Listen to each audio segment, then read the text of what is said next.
Assalamu alaikum, peace and blessings. You're tuned in to the Sajdah Saturday Morning Coffee Talks, where we talk about life, love, and business.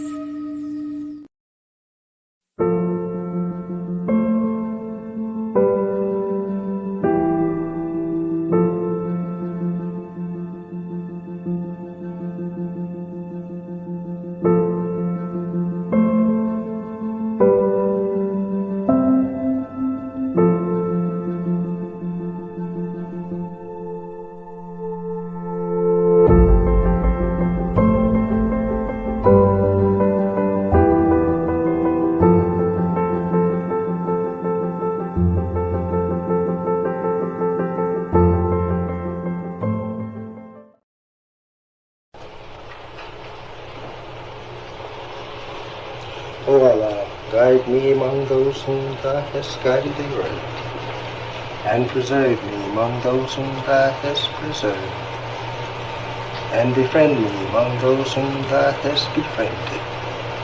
Bless me in whatsoever Thou dost grant me, and deliver me from the evil of what Thou hast judged. Surely Thou judges, and none can judge against Thee, and he whom Thou befriendest is not disgraced. Blessed art Thou, O Lord, and exalted be Thee above what they set up besides Thee. I bear witness, nothing deserved to be served besides Thee, and I bear witness that Muhammad is Thy servant and apostle. Amen.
Assalamu alaikum. Happy Saturday. Welcome to the Sajdah Morning Coffee Talks, where we talk about life, love, and business. How is everyone doing this morning? Welcome, welcome. I'm excited. I'm excited. I'm having a good time. I'm down here in Houston. Shout out to my sisters with Queendom Come who have been hosting me. Sister Naisha driving around, Sister Sadia, Sister Kiana, Sister O'Shea, Sister Wakiti. I mean, just the beauty of the sisterhood. We are having such a great time. Went to a couple museums yesterday, and I have to tell you all about this. One was okay, let me back up. You all know that I'm always talking about how one of my life themes is that I look for Allah everywhere, and I'm always looking for his signs. And so my Houston family is my cousins. My cousins down here down south. They took me to two museums. One was the Houston African American Museum. There was a brother there. He was so gracious. They weren't even open, and he let us in anyway. Brother from Liberia. He was really, really just a beautiful soul. So we got a chance to see some beautiful artwork in there. I actually saw the I saw the All God's Children collection that I got from my dad. It was actually in the museum. Yeah. There's a few pieces that I don't have, but yeah, I was like, okay. Then we went to the Buffalo Soldiers Museum. Okay. So, which was, it was just so spiritual for me. And it went so quickly, and I didn't realize how it hit me until I got in last night and just kind of started meditating on the day. They wore me out. I was exhausted. Okay. Buffalo Soldiers Museum, I learned and I saw the Black men on the front lines fighting for the United States of America in World War II, Korean War. In Korea, you saw them on the front lines, you saw their uniforms, but get this. So my grandfather fought in that war, and so I was reading and asking questions, and I saw where so the Black soldiers were only deployed from Louisiana to go out to Korea. So literally, when I saw these guys on the front line in those trenches, in the swamps, I got so grateful for my grandfather, who I don't even know how they made it up out of there. I really, really don't. It became so clear to me, you all, that we have to know our history and we have to be grateful for our ancestors that came before us. Because when I tell you that there's nothing but divine intervention that explains why we are here today, why he was even able to make it back and marry my grandmother and have my mother for me and my brother and those of us to be here today, I don't even know how it's possible. When you see the photos from the Vietnam War, it looks bad. But when you see those photos from them when they were in Korea, 1944 to 1945, I'm talking about it was bad. Their uniforms didn't even look adequate. Some of them didn't even have shirts on. They were in these trenches. They had these little raggedy looking guns that didn't even look like, they definitely didn't look like the artillery that you saw them with in the Vietnam War. I don't even know how they defended themselves. I don't even know how they got there and got back. That's how bad it looked. So and it was the first time that I can honestly say I saw just a deep dive into my grandfather and his history. And then I started figuring up, and check this out. Brother Yusuf Muhammad, whose family brought me into the mosque, who wouldn't tell us how old he was ever. I asked him when he was on his way to transitioning. I said, Brother Yusuf, how old are you? He said, somewhere about 90 something. He never would say. So I went back real quick and I looked at the times that he was there. He would have been there the same time that my grandfather was there. Because, and the reason why it's so easy to narrow it down is because I was looking it up last night. There were only certain regiments that were for Black troops, and they departed and came back all together. So the segregation makes it easier to trace back the where they were. It's not like today where you get dispatched from whatever base.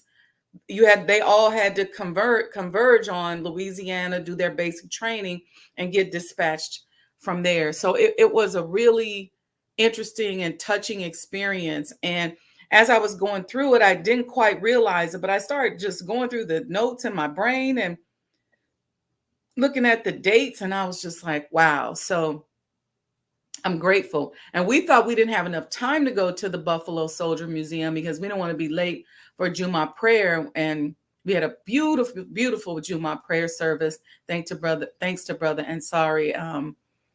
It was amazing. We thought, so we rushed through, but we were like, oh, it looks like we do have enough time. And just going through and seeing that Buffalo Soldiers exhibit and seeing them, on the horses and in those muddy, dirty, nasty trenches over there in Korea, fighting for a country. When they had to come back, they weren't even citizens, literally, and didn't even have rights. You can't tell me that we don't have a rightful place in this country and that we don't deserve some form of reparations, because this is the first time I really had a glimpse of what they went through, and it was absolutely incredible. So anyway, shout out to my cousins in Houston. We got another full day planned today. We're doing a business forum today at 3:00. So if you are in Houston, want to come to the business forum, check out my social media page. The flyer is there. So anyway, we're on part 2, okay, of our Faith Over Failure series. Make sure you like and subscribe to the page. Hit that notification button if you're enjoying this information. If you like us being on 2 days a week for Coffee Talks, and continue to support the completion of the Honorable Elijah Muhammad Museum. Y'all know I'm going to keep saying that. Let me shout y'all out in the chat. I see you all on here. I see a lot of people online, but y'all not in the chat today. It's okay. Good morning, Mom. She said happy Saturday to everyone. Good morning and assalamu alaikum, Brother Lamont. Wa alaikum salam. Thank you for your continued support. Sister Betty, good morning. Sandra D, wa alaikum salam, ma'am, and happy blessed. Yes, yes. Mom says welcome and hello to the Houston family. Alicia Akram says assalamu alaikum, peace and blessings, Saturday morning Coffee Talks family. All right, so diving back into Faith Over Failure. Let's Brother Hashim Redeemed Hakeem. Wa alaikum salam, sir. That's right. He loved the Buffalo Soldier story. That's exactly. Brother Hashim, it was amazing. Sister Monica, thank you for your love offering yesterday. Wa alaikum salam. Very, very, very good day to you too as well, ma'am. Thank you. Thank you. Yeah, Buffalo Soldiers touch my soul, not my heart, my soul. Oh, one other thing. There was a group of Middle Eastern brothers in there who were assigned to do a report for their family. No, not the family, their school, their college. And y'all know we had to make a video and explain to them about the Buffalo Soldiers and them fighting on the front lines and risking their lives and pointing out the conditions, only to come back home and have to sit at the back of the bus or not even be able to get on the bus and to be segregated. So that's going in their report. It's time for us to tell our own story and record our own history. So grandfather, I got you. I saw it yesterday. I saw it real clear. All right, family. And then, just to come home and not have any counseling, any support. So anyway, part 2 of Faith Over Failure. We left off talking about gratitude yesterday. And I told you that I really study this book called The Secrets of Divine Love, because I'm always looking for deeper and greater ways to love, and most importantly, deeper and greater ways to love Allah. There's a section in here that the author has on gratitude. And before we get into this, deeper into this segment of Faith Over Failure, I want to read this to you about gratitude and gratefulness, because we touched on the use of gratitude as we're navigating faith over failure. And what I really want to share today is that there's a lot of us, and we're so self-righteous and so pious that we think that we're faithful, but we continue to go through life and we choose failure. And so I want to talk about that a little bit. But before we do that, I want to talk about gratitude and gratefulness, because I think a lot of us think of gratitude and gratefulness as like, this is how I get more stuff. But that's not necessarily the case. So she has a section in here.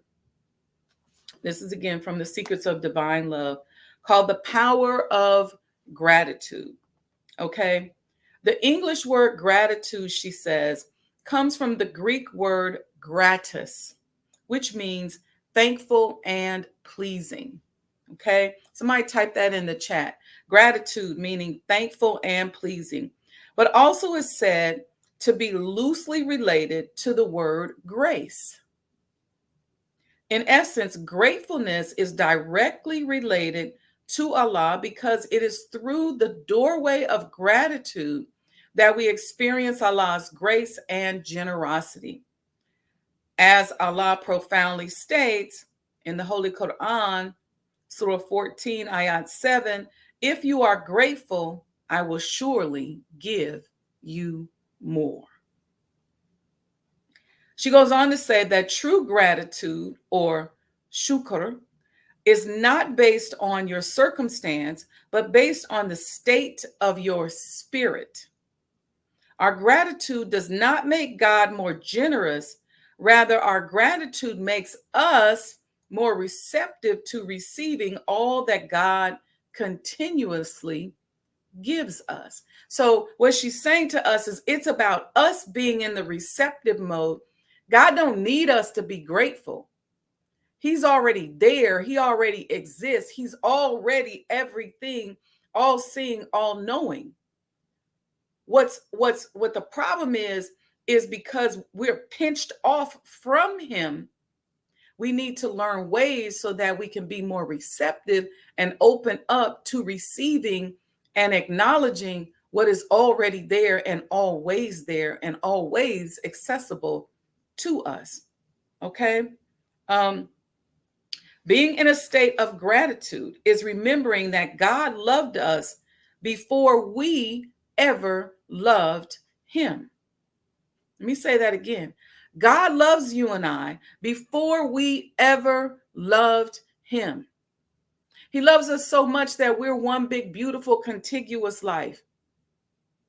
And again, look at the depth of gratitude that I was able to access just from gaining access to my history, to learning some history. This is why history is so important. It's why we have to preserve. That's the reason why I talk about, listen, we have to complete the Honorable Elijah Muhammad's house. We have to continue to tell these stories. You and I have to tell the stories of our families.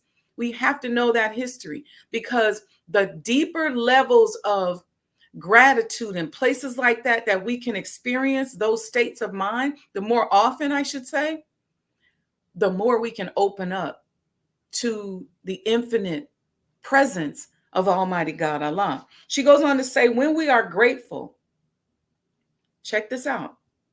Y'all know I'm the queen of vibrations. We are vibrating at a higher frequency with more clarity and more awareness of our intuitive alignment with Allah. Let me read that again.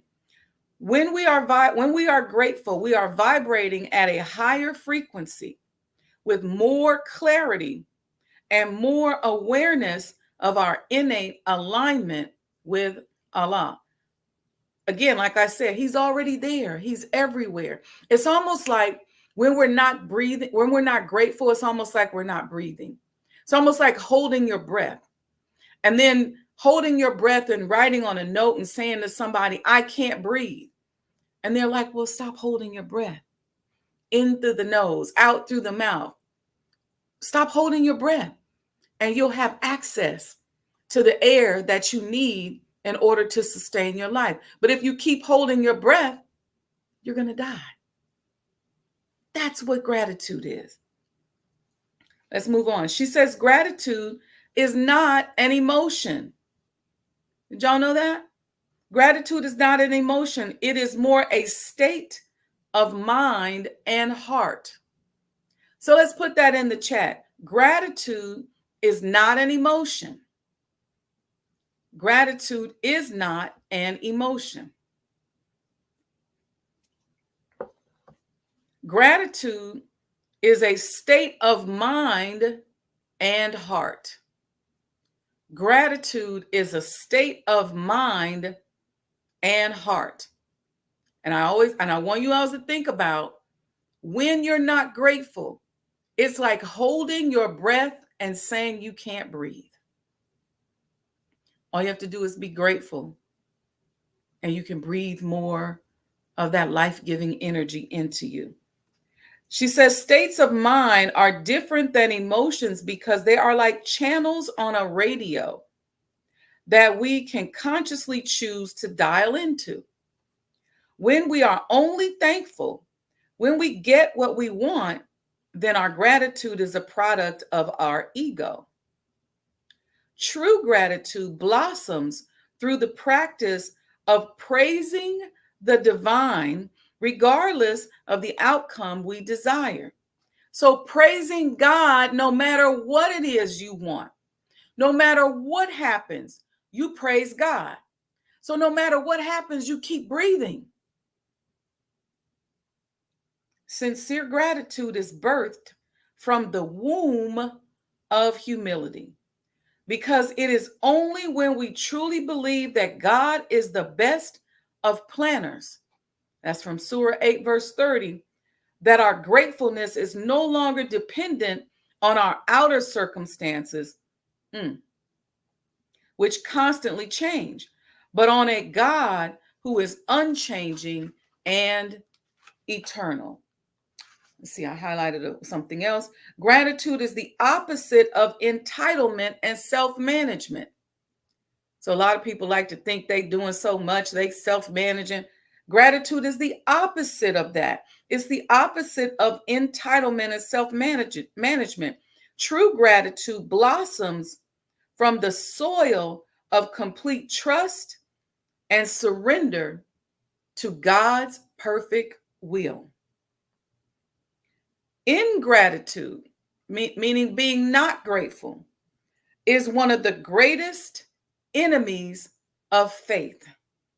So here we go. This ties into faith over failure. Not being grateful, she said, is one of the greatest enemies of faith.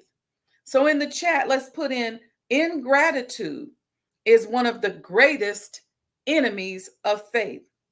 This is why, she says, one of the ways you can gauge your station of spiritual excellence in Islam is to examine your level of gratefulness. Yeah, you're right, Sister Sandra. Deep stuff. Very good. That's from The Secret of Divine Love. Her name is A. Helwa. This book is powerful. I've actually read it probably about 5 times, and I go through. I love the way she ties in the Holy Quran as she's talking about divine love. So we understand the tool of gratitude as a way to build our faith. At least I hope we do. So let's talk about faith over failure. Let's talk about the second part of this. How many times have you been in a situation where you go, I know I'm faithful. I believe it. Okay, let me do this. Take it off yourself. How many times have you seen somebody and they supposed to be so faithful? They a holy roller, they a Bible thumper, all the negative things that they are space cadet, all the negative things that they say about us spiritual seekers. Um, but yet they seem like they're constantly failing. Now that could be due to a lot of things.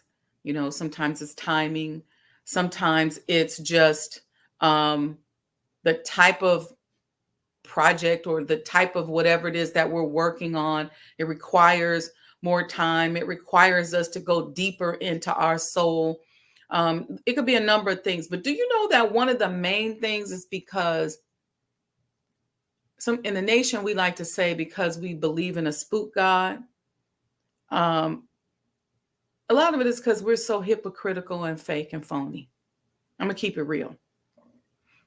Because I think a lot of times when we don't keep it real when it comes to religion and seeking spirituality and working our way up into the image and likeness of God himself, I think we miss the mark. And I think what happens is that we all kind of tend to suffer in silos or suffer in silence because we think that, especially with social media, we think the next person is perfect. They ain't been through nothing in their lives. And then we don't do a good enough job of bearing witness or telling our story. So other people look at us and they just think we got it all together. When I started teaching orientation class, MGT GCC orientation class in the early 90s, one of the things that I was very open about doing is giving of myself and telling my story so that somebody else can find themselves in me or find a remnant or a spark within me and use that to build upon themselves. Because I never wanted to come off spooky or pious or as if things aren't ever going to happen. I wanted people to understand that you're going to go through the vicissitudes of life. Stuff happens. S happens. You're going to mess up. You're going to fall down flat on your face. And that's going to come into in the form of a lot of different issues and temptations. But you don't know God unless he requires you to work your way back to him. You don't know God if you come in to the church or in the mosque or you get saved or you get your ex or you accept whatever you want to say. However you do it, you don't know him unless you mess up and have to go, ooh, what do I need to fix? Who do I need to become?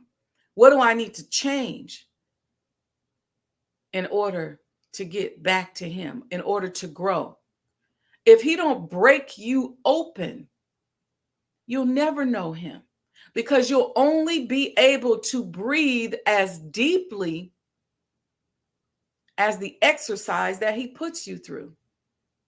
Come on, somebody. That's somebody's word right there. We talked about gratitude and connection to Allah being like breathing, right? And if you just walk casually, you never jog, you never run, you never have to struggle, you never have to lift anything heavy. You don't have to breathe deeply in order to get there, in order to push it, in order to get yourself through it. Sometimes you go through so much and all you can do is breathe. Well, if you ain't been through nothing, then you ain't got to deep breathe. But when you go into those deep spaces of gratitude, things that touch your soul, things that hurt you to the core, you have to acknowledge him in that hurt, in that pain. You have to give back to him when really all you want is for somebody to pour into you and take away the sting of what has happened to you. You won't get to know him. So you got to go through stuff. So stop being ashamed of what you went through. Tell your story. Write down your history. You don't know who you're inspiring. You just don't know. And it'll stop us from being so daggone judgmental. You see somebody, I remember my grandfather drinking scotch and milk all the time. I remember he had ulcers. Well, maybe he got some ulcers from eating some bad food over there in the trenches in Korea. Maybe he needed to drink to get rid of the memories and the visions that every time he had a moment of silence or closed his eyes, he saw what he saw over there in Korea. That's how bad those daggone pictures looked. And I understood it and I got it. Ain't no judgment because I get it. And I'm just grateful that he found a way to hang on so that his legacy could know God and walk with Jesus. I'm grateful. I'm grateful for him that he did that and he was able to hold on. So it'll stop us. So let's talk about that a little bit. Y'all all right? Y'all thinking ain't nobody typing or nothing today? Let me know y'all all right. Tell me y'all can hear me or something. Give me a thumbs up or something. Make sure you hit the super chat if you're getting anything out of this. Be sure to support Cash App, Sajdah Enterprises. Support the platform. Y'all know my goal is to bring us this coffee talk every single day. And so I'm working in that level. Thank you for the hearts, Mom. So let's talk about how we choose failure. But in our piousness, in our self-righteousness, we think we're so faithful. Sometimes we eat bad food. Ooh, yeah, I went there. We eat bad food. We sit up and suck down pork chops and pork ribs and eat cakes and cookies and granulated processed sugar and stuff all the time. We don't pay attention to our diet. We let ourselves get way out of shape, start having all kind of problems. Our ability to move around becomes constricted. We can't ambulate like we want to. We're choosing failure when we do that. But when we reach for that healthy substance, when we decide that we're going to get up and do some breathing exercises, when we're going to meditate, when we're going to pray, when we're going to get outside and walk, run, take care of this temple that we live in, we're choosing faith over failure. Why faith over failure? Because God already promised us what he would give us if we ate one meal a day, if we ate healthy, if we took care of ourselves. But we choose failure. Because remember, a lot of times we don't believe that God is going to do for us what he say he going to do for us. A lot of times we really don't believe it. Because if we really believed it, we wouldn't be crying on one hand, wanting him to heal us, but then refusing on the other hand to do right so that we can create the conditions so we can be healed. Do you know with the right knowledge and the right wisdom in your brain that you can extend your life 20 to 30 years? Did you know by choosing failure and reaching for that bottle, reaching for that cigarette, reaching for that pork rib, reaching for that extra meal that you done ate 4 or 5 times a day, do you know that by choosing failure, by choosing not to exercise, that you're literally shortening your life? She said that, the lady said that gratitude, for example, is the enemy of faith. So what happens? Not only are you choosing failure, but you're ungrateful for what you've been taught. But we walk around, we so faithful. We go to church, we go to mosque every day, we carry our Bible, we carry our Quran. But we the biggest gossipers and slanderers on the planet. We don't like somebody, we make up stuff about them. We see somebody made a mistake and something happened, we add on to it.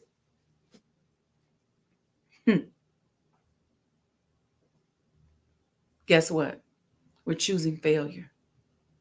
Because that low vibrational way of living, hurting somebody, slandering somebody, gossiping about somebody. I don't care if it's common on Instagram, YouTube, to just gossip, to be a podcaster and you just get on there and make up stuff. You have a whole news report about something you done made up about somebody. I was watching something the other day and I saw Claudia Jordan, the sister from TGIF. She was auditioning for the Breakfast Club role that Jess Hilarious got. She said that somebody made up a lie about her and said that she was one of Diddy's sex workers. So she ended up serving them a cease and desist and was like, oh, I will sue you. And I don't blame her, because you're just going to make up something for clickbait. Well, guess what you're doing? You're shortening your life, and you're choosing failure. And by choosing failure, you're choosing death. Yeah, it's that serious. It really is that serious. Yeah. That's what they said, Brother Lamont. Sister Monica says, yes, I teach orientation right now, and that is the most gratifying, giving them real life experiences to go with the prescribed curriculum. Yeah, because words don't teach. I know we didn't hear that. I'm going to say that again. Words don't teach. We learn through life experiences, whether they're life experiences that we see somebody else going through. But a lot of times you see the word from these beautiful books, and we don't really know how to interpret it. This is my travel Quran. I've been traveling with this Quran for over 20 years. It's not in good shape, but this Quran has a lot of energy in it. Why? Because I nurse it. You see, when I'm going through something and I got to think about how I'm going to deal with it, I nurse this Holy Quran. I go in and I say, okay, I'm going through this experience. Sometimes I don't even articulate what I'm going through. I just go to it to see what it tells me. You don't need no tarot cards. You don't need to go see no psychic for them to put down no cards. You just get you one of these right here and nurse it, and it will talk to you. See, the words of a book like this, of the Holy Quran, they rise up to meet you wherever you are. So as you elevate, it just continues to rise. So my point is, think about the little micro decisions that we make. Are we choosing failure over faith? Yes, we're talking about striving. Yes, we're talking about getting our businesses up off the ground. Yes, we're talking about manifesting in the face of controversy. Y'all missed that. Y'all didn't get that. Put that in the chat. Manifesting in the face of controversy. Let me talk about that for a minute. Sister Sandra says that part one was so good in the forgiveness factor, and now the gratitude factor today is 100. Praise be to Allah. Brother Lamont says, yes, I love my pocket Quran highlighted up.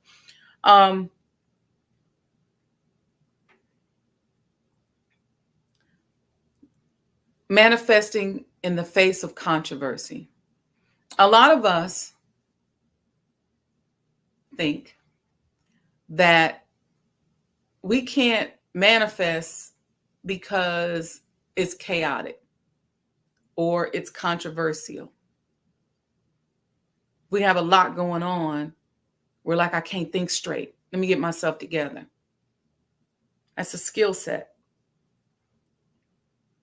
I say this especially to those of us as Muslims, because we got our survival kits.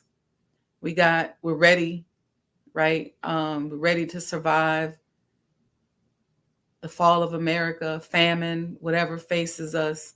Inshallah, we'll make it. But do you know we still have to manifest in the face of that? Just because there's famine, we still gonna be in the resurrection business. Just because the dollar is falling, we still got to rebuild our wasted cities. Just because there's chaos, we still got work to do. So we have to know how to manifest in the face of controversy. This is why faith over failure is so important. Making those right lifestyle choices, so that we can pay very close attention and do what Brother Yusuf told me that I told you all. He said to me, look for Allah everywhere so you can see him. The granular presence of Allah, smaller than a mustard seed. You can see him. You can feel him. You can receive downloads from the universe when you make those right lifestyle choices. Get yourself tuned in. It ain't never too late. It's never too late. Get started. Get going. You can turn that thing around overnight. But manifesting in the face of controversy, we're going to need the tools of forgiveness and gratitude in order to be able to do that. We can't keep holding grudges against one another. This is what I thought about when I saw those Buffalo soldiers in those trenches. If they're all in that trench trying to survive, and one person had a breakdown, one person made a mistake, they ain't got time to be arguing in the trenches and holding grudges against the one person that had a breakdown or the one person that made a mistake. They got to figure out how they're going to forget about that and move on and continue to strategize so they can get back home, so that they can get to the goal. It's the same with us. See, you got to forgive people of their sins. Don't mean you got to keep messing with them, but you can't keep carrying it. A lot of times what we've gone through, for many of us, it ain't our fault. But you can't keep carrying it. You got to know that Allah is everywhere and he's always there for us, just like breathing. When we're not grateful, I'm going to say that again. It's almost like holding your breath and writing a note to the person next to you and saying, I can't breathe. I can't manifest. Ooh. What's your level of gratitude? What's your level of faith? What lifestyle choices are you making? Are you choosing faith over failure? Faith is not some esoteric concept. Faith is, do you believe that God is who he said he is and that he gonna do what he said he gonna do, and that what he said is gonna happen is gonna really happen? Do you really believe that? Or do you believe somebody else? That's faith over failure. But you got to go through these life experiences. You got to be able to share a life experience with somebody else. But if you're so busy cutting folks off and canceling them and judging them, you can't learn from it. You can't learn from them. I just told you all I went to the Buffalo Soldier Museum yesterday and I saw in my mind's eye, it was like a little movie just played in my head. And when I laid down last night and I started thinking about it, I closed my eyes and that movie was playing. I could hear the gunfire. I could smell the gunpowder. I could smell the stench of those trenches. I could feel the dry, crusty mud on their bodies as was pictured in that photo. So I learned from that life experience by accessing that history. And Allah gave me today what I wanted to talk about was gratitude as that second part of faith over failure. I said it was going to be forgiveness and gratitude, but I didn't know. I needed a life experience to tie it in, to share with you all. And what a perfect one is the life of the Buffalo Soldiers. Look them up and look at what they went through and look at what they faced. It had to be faith. Had to be faith. Somebody had to say to them, if you can just get back home. Because if they didn't have no faith, they just would have went over there and allowed themselves to die. They just went over there and committed suicide. But they had faith in something. Something was guiding them. Something was a beacon. Something was a torchlight. Something said to them, get back. Get back home. Get back home to your wives and your children. Get back home.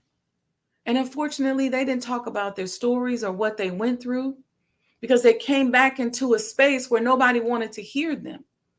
Nobody wanted to talk about it. But guess what? We're talking about it today. And we want to be grateful. We are the answer to the lives. See, the lives of our ancestors was a prayer. And we're the answer to that prayer. So what are we doing with this life? What are we doing as manifestations of the prayers of our ancestors? What are we doing? Are we choosing failure? See, you got a big responsibility on your shoulder because when you're making those choices and you're choosing failure, what are you saying about their prayers? Are you saying, oh, yeah, y'all prayed, but forget that. I don't care. I'm going to do what I want to do. And I want to die. We don't have the luxury. I always say to I don't have the luxury of failing. It's too many successful people that gave their lives for me to be sitting here today. I do not have the luxury of not acknowledging God. I ain't got the luxury of walking away from being a spiritual person. I don't have the luxury because there's too many people who prayed for me to be here today, for you and I to be here today. So faith over failure is an obligation. You may think you got free will. You may think you have a choice. But faith over failure is an obligation. We're obligated to succeed. Don't mean we're not going to make mistakes. Doesn't mean that we're not going to fall down. Doesn't mean that we're not going to hurt our leg or break our leg or get a concussion or get a knock upside the head. Doesn't mean that. It means that we're obligated to find Allah, to breathe through that problem, breathe through the grief, breathe through the guilt, breathe through the dissatisfaction, breathe through the pain. Find that breath of life. Find Almighty God, Allah, and keep pushing. Keep putting one step before another. You may have sacrificed for your children and you might be looking at them like, what in the world is happening? Don't worry about it. Keep going. Keep having faith. Keep choosing faith over failure. I don't care how dark it gets. I don't care how depressed you get. I don't care how sad you get. I don't care how tired you get. If you on the ground and you saying, I just can't get up no more, I can't even bend my legs, then lay there for a minute and breathe and have faith in God. But you got to choose faith over failure. How many of our ancestors thought they weren't going to make it to see tomorrow? How many of them couldn't even see a year in front of them? I managed a rap group years ago, a group called Triple Darkness. And one of the brothers, his rap name was Trip, but his name is Joseph. He said that he had gone to prison. And he said when he sat in his prison cell, he couldn't see tomorrow. He couldn't see 5 years down the road. He just couldn't see it. How many of our ancestors live like that? That always touched me that he said that. And the first thing I remember thinking of when he said that he couldn't see tomorrow. He couldn't see the next day. He couldn't see 5 years down the road. But he chose faith. He kept putting one step in front of the other. He chose faith over failure. and lived on the outside of those prison walls as a successful person to be able to share those words and say, at that time, I couldn't see today. I couldn't imagine today. What does that mean? That means a lot of times you can't see where you're going. You got to just feel for the next step. You might not be able to see that step right below you, but you just got to feel around. Let me take that step. What did God tell David? Just throw the rock. You ain't got to hit nothing. The rock ain't got to be big. You ain't even got to aim in the right direction. Just throw it and I got it.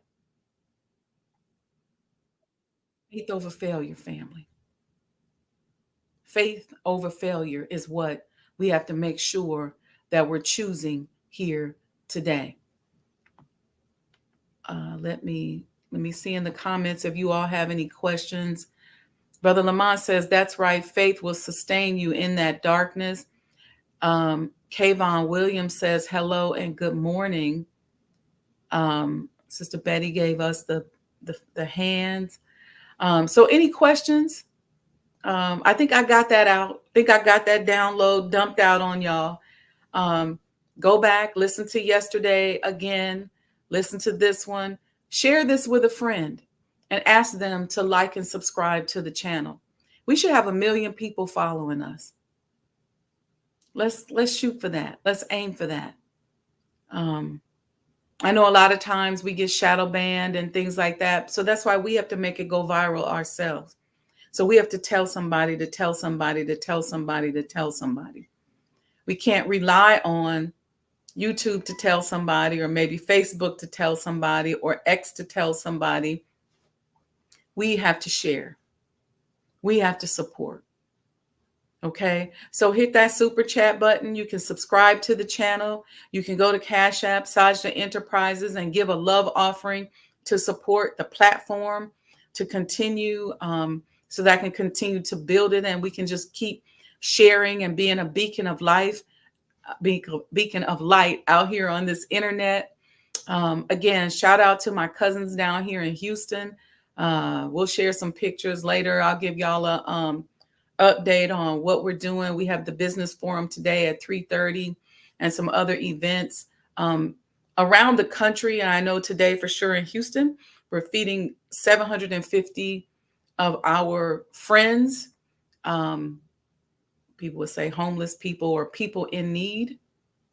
So we're feeding 750 people in need, but the nation is doing that around the country today. And it's something that we always do.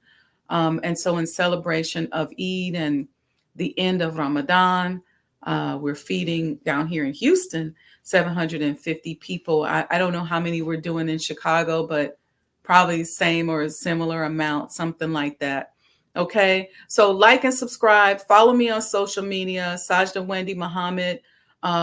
If you all don't have any questions, I'm going to get out of here and finish my little coffee. I don't have to rush to drink it anymore. But also stay tuned and stay close for upcoming announcements on the final phase of the completion of the Honorable Elijah Muhammad House Museum and what we have planned to keep you tuned in as we finish these final phases. I'm so very, very grateful for each and every one of you for your continued support. This is not an easy thing to do. It's not easy to support somebody on a long-term basis. But I'm grateful and I pray that I give enough to you all in exchange for your support and love for me and the project and the work that I'm doing. All right, family. So with that, if you need any coaching and consulting services, just go to booksajdahwendymuhammad.com. You can book a session with me. I can help with anything from emotional intelligence to helping you to learn how to manifest. We can go deeper into faith over fear. I can help you with building your business. Some of us are building out a business concept. Some of you are already established in business. You want to figure out how to scale your business. You want to figure out how to expand your business. Some of you are looking to franchise your business. Some of you are looking to build and develop products. Um, so any of that kind of stuff I can assist you with. Those are things that are in my wheelhouse. If you got a problem and you just want somebody to help you work through on how to solve it, you can book a session with me. I can help you with that, inshallah, as well. Okay, so with that, family, listen, I love you all. I appreciate you. I appreciate your support. I appreciate you for joining. Be sure to like and subscribe to the channel. Stay close and stay tuned. We'll be back next Thursday. I'm not sure what we're going to do yet, but we'll see. We'll see. I'm working on something, and we'll see how we're going to do it. Okay, family. Love you all very much. May Allah continue to bless you with more goodness than you've ever received or imagined. Peace and blessings.